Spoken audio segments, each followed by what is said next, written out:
Hello बच्चों, let's read the question.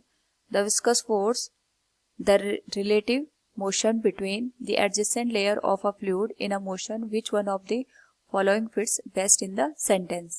Here we have four options. A opposes, B never affect, C may affect under certain conditions, and D accelerate. Now first of all we will discuss here the key concept, and here the key concept is viscosity of fluid.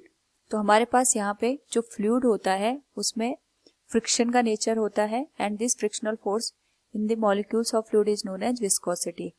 अगर हम यहाँ पे सबसे पहले बात करें viscosity की, तो we can say here it is the opposing force between the different layers of fluid.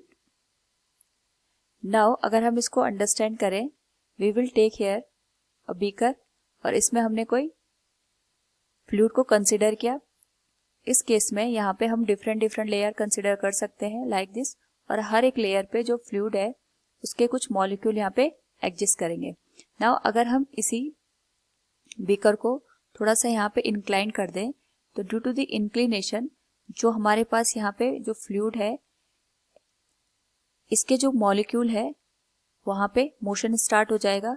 तो हम यहाँ पे कह सकते हैं, सपोज हमारे पास ये अपर मोस्ट लेयर है, इस लेयर के जो मॉलिक्यूल्स होंगे it will move in this direction, और जो इसके डाउनवर्ड वाली लेयर होगी उसके मॉलिक्यूल्स यहाँ पे अपर लेयर के मॉलिक्यूल्स को अपनी साइड अट्रैक्ट करेंगे. यानी हम कह सकते हैं एक तरीके से ये यहाँ पे इन जो अपर मोस्ट लेयर होगी उसके मॉलिक्यूल्स के मोशन का यहाँ पे अपोज करेंगे, और इसी वजह से यहाँ पे जो इनकी वेलोसिटी होगी उसमें कुछ यहाँ पे कमी आएगी. यानी हम कह सकते हैं यहाँ पे जो डिफरेंट लेयर्स होती हैं वो एक दूसरे के मोशन का यहाँ पे अपोज करती है, और इसी अपोजिंग फैक्टर को हम यहाँ पे विस्कोसिटी का नाम दे देते हैं. सो फ्रॉम द गिवन अगर हम यहाँ पे क्वेश्चन देखें, we can say the viscous force, the relative motion between the adjacent layer of a fluid in a motion, which of the following fits best in the sentence? So we can say here it opposes the relative